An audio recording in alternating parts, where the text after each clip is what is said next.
I'm going to go ahead and read off the question so you know which one I'm answering. Tell us about a time when it was particularly difficult for, I believe it says, someone to explain a problem to you.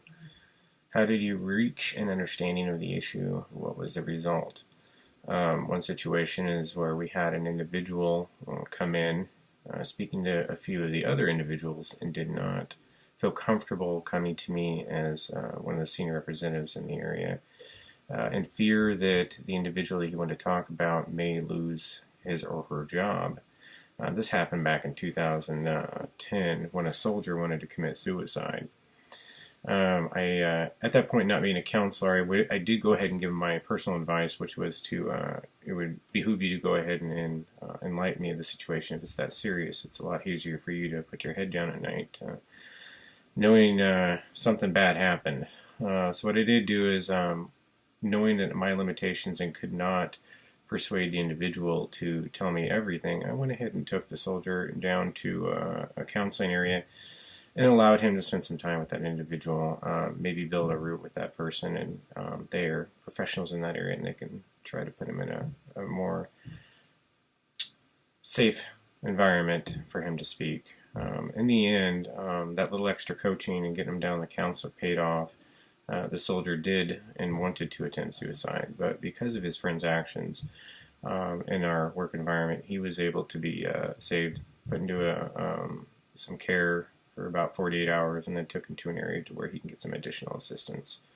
So overall, in the end, I learned some pretty valuable lessons that you're not going to know the answer to everything, and make sure you get him down to somebody that does know. So ask, care, and escort. Question number 2. Describe a time when a customer or coworker came to you with a problem for which you did not know the solution. What was the problem, and what steps did you take? I was working in social media outreach, and I had an individual come in. It was about a Saturday morning before a Yellow Ribbon event, asking me why wasn't the audio equipment set up somewhere, why wasn't the representatives there for briefing, who was in charge. In the end, I told that individual that I am in charge.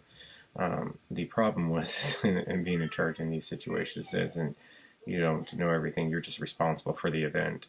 I did not know the answers, but what I did do is I had the individual stay there, and it took about 15 minutes, but we called the right people, got in touch with them, and everything was lined up. We got them the date and time.